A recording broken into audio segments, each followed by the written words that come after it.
Are your fans loyal? Or are YouTube fans I loyal? mean, so far, but I've only been doing it for like 9 months. So I don't expect for them to be, I don't expect for them to be super loyal at this point. I haven't proven myself yet. Like, I have to stick around and continue giving them content and continue making good stuff. And like, all it takes is one bad video to lose somebody. So you have to be aware of that at all times. Are there alternative platforms that you're exploring or that should be Not right explored as now. opposed to YouTube? Not right now. And then the problem is you run the risk of audience segmentation. Like you start building an audience somewhere else that takes effectively the same amount of work as it does with building an audience on YouTube. And now you've got two different audiences, and how do you get them together? And Or how do you yes, I mean, transition from one to another? the answer should be yes. It should be like yes, there should be another platform where you're sort of transitioning people back and forth. But if I was able to make this a full-time job, I would be sitting here with my whiteboard, like really strategizing all of this. And the problem is that with the limited number of hours that I have in the week, and I feel like I don't get a second.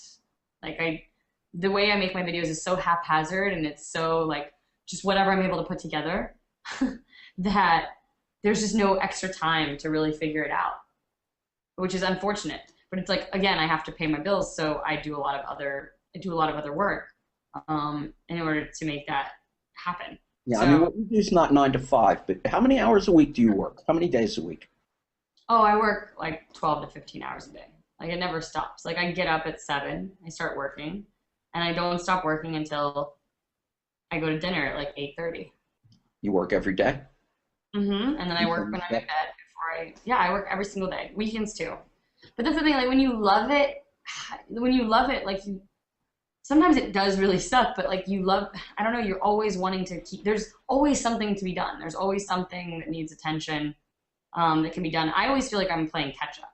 So I never really feel like I'm able to initiate like cool new projects anymore, just because I feel like I'm playing catch up on what needs to be done. But Well, a lot of it is, I mean, I think it's if you doing it's no guarantee of success, but if you don't do it, you don't stand a chance of success. yeah, exactly.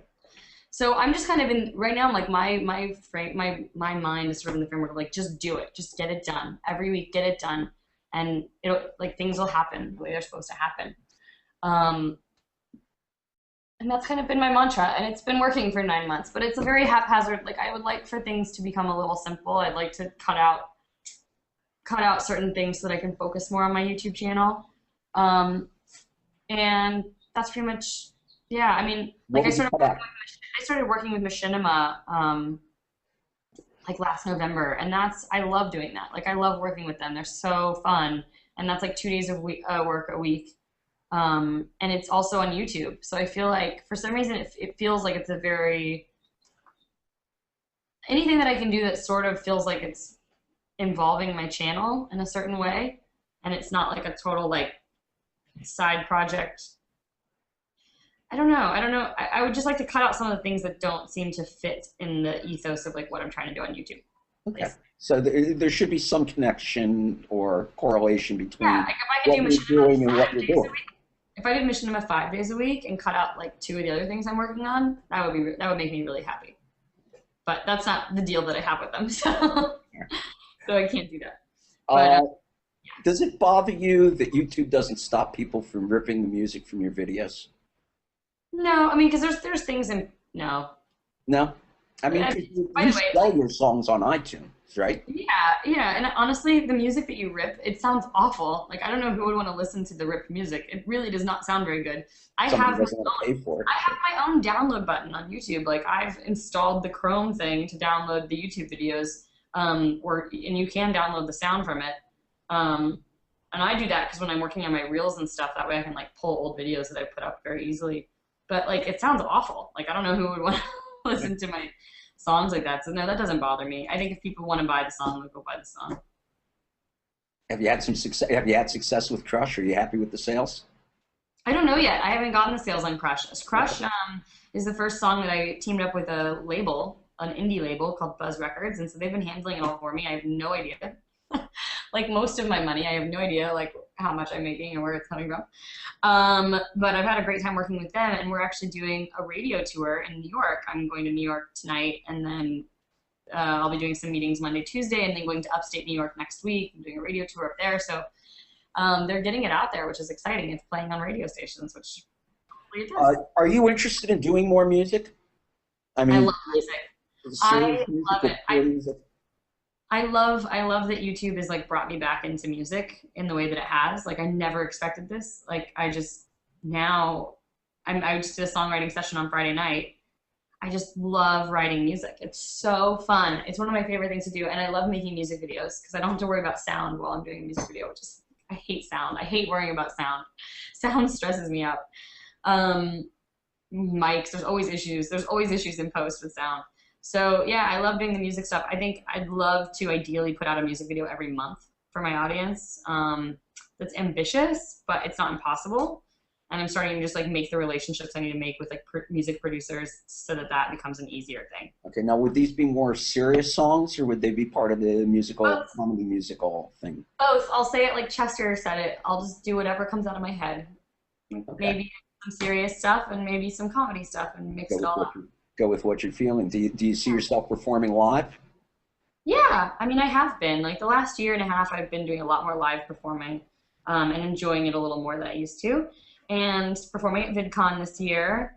And Performing musically there? uh-huh. Okay. What drives you?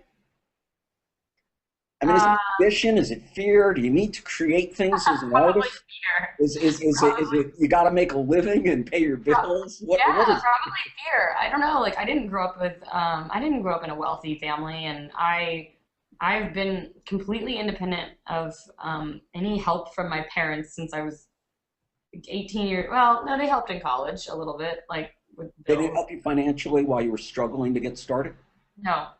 Oh, I Yeah. don't know. I mean, they may have like thrown me a couple $100 every once in a while as like a gift, but I don't know. I mean, there was never any asking mom or dad for money, and there was never anything in my head that said that I was allowed to do that either. Like, I was just like, I just always believed I just like need to figure it out and make things happen myself. And I think fear is a huge driver for me, like a fear of, I mean, now it's different. Like, I think starting out, it was more just like, I have to do this because if I don't, I'll regret that I never tried. I'll never sit on my deathbed saying, wow, I really regret, Not working at Morgan Stanley. yeah, not working at Morgan Stanley. Exactly. But I will regret not trying. And so that was, I think, the driver for the first few years. And also just like paying my rent, right? Like getting enough money to get by. And then like, I feel now I've kind of built something, so it's about not letting it all crumble. Like you don't want it to just, now you have a foundation, you have something that's tangible, and you don't want it to just go away. So that drives you, I think. Because I don't know what else I would do anymore. Like I thought I would definitely, actually I do know what I would do. I would consult probably. I would probably do digital media consulting, and I'd probably enjoy it. But that's not an option yet. I want to get through my 20s and like enjoy this. And then, yeah, when I'm ready to have a family, I don't know that I'll be doing this. Or maybe I'll just transition it into something else. I'm not sure. Do you have any ideas of what you want to transition into? What long term? Yeah, I'd like to, I would really love to write a book and like have more of like a destination site for young women to go to for like, that's sort of like a source of comedy, but also advice about like real world stuff, like relationships, work.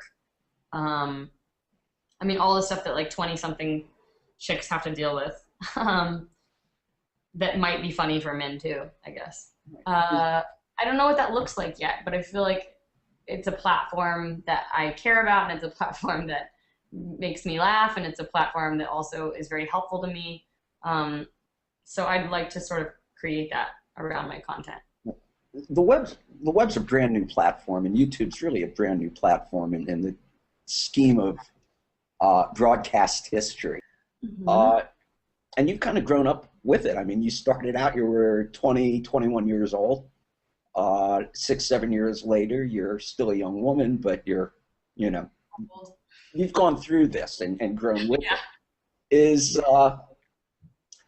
is all of this a friendlier platform to women than TV or movies, and to women creators? No, but different, kind of. I mean, it is in the sense that like your fans have a real voice and you can interact with them, and like your fans become your curators in a sense. Like I'll notice when someone leaves a really mean or misogynistic comment on my channel, like all the chicks and guys even, like forget about like other girls, like in general, like your viewers will vote down the comment, like your fans will, and then the comment ends up getting spammed and like removed from the feed because your own fans kind of like keep the conversation focused on what's relevant.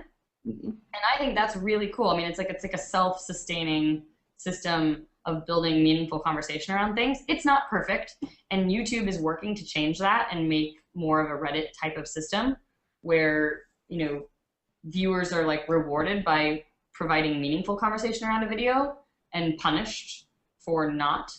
In the sense that like if all they're doing is just spamming people, their comments will, you know, I think they're taking measures to make sure that this happens so that and who knows when like we'll see this stuff actually like, implemented. But I know that they're changing their algorithms to make that happen, and that's exciting.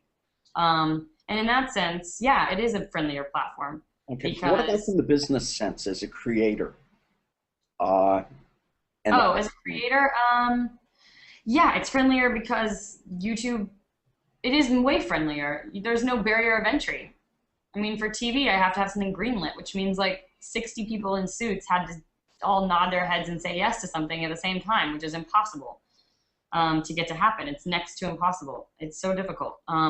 Whereas with internet, no, there's no barrier to entry. I can put up whatever I want to put up, and it's up, and it's kind of like that's it. And YouTube's not stopping me. Very rarely. Sometimes you'll get something taken down. I have. But you don't have men in suits. You don't have men in suits.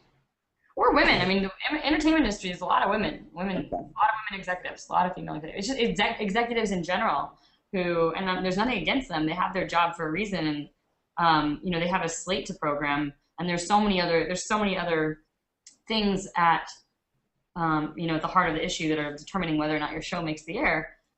So that's just their job. Yeah, but well, yeah, and you're right. That's their job. So whether they're men or women, they come out of the same. They're cut from the same bolt of cloth. Yeah, I don't think it's a question of like whether it's not a women's issue. It's like a entertainer's issue. What's a friendlier platform, right? TV or YouTube. But I think a lot of people in TV and film would feel that YouTube's the not so friendly platform because of the fact that you have no control over your audience. Like TV and film, they're telling you how to feel. But they're starting to realize now, like especially with films, right? Like doesn't matter how much money a studio spends on marketing. If that test night, if that like first night is a bomb and all the major bloggers go out and write about how awful the movie is, it destroys ticket sales. And they used to be able to control that a lot more. So now they're realizing they can't control it. And so YouTube is just like, YouTubers have already figured out what like TV and film executives like haven't quite figured out and are having to learn right now, which is like, you can't force people to watch something. You can't like shove it in their face. They can choose to turn it off.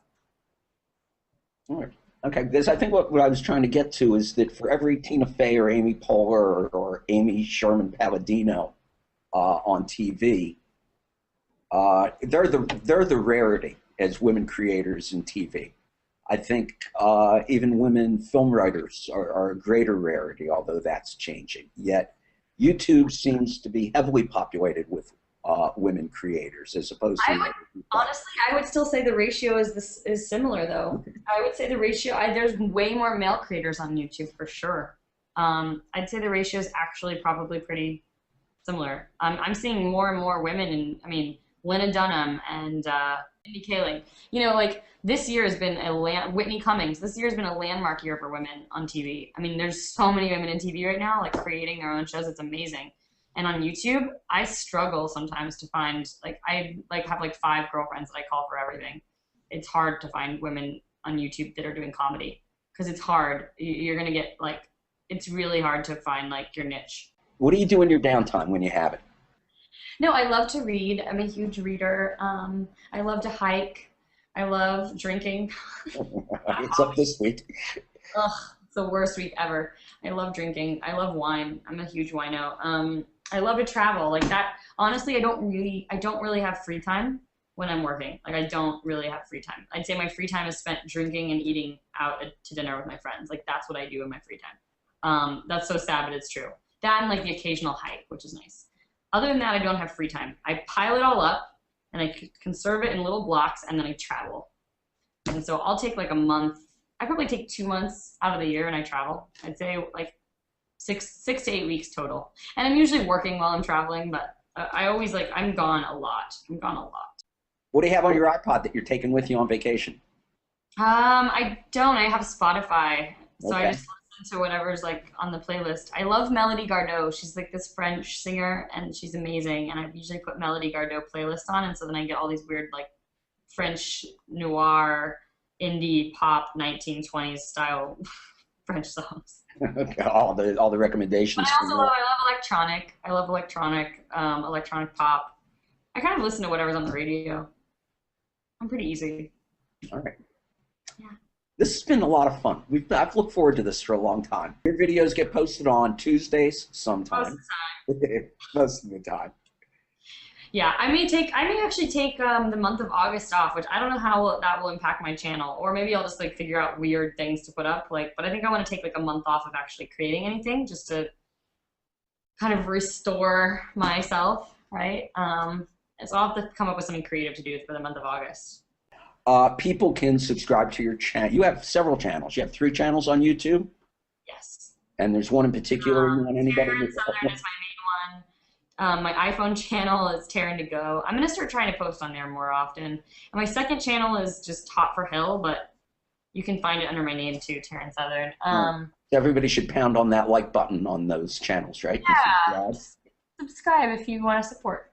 All right. And they should like you on Facebook and follow you at Taryn Southern on Twitter. Instagram, all of it. Okay.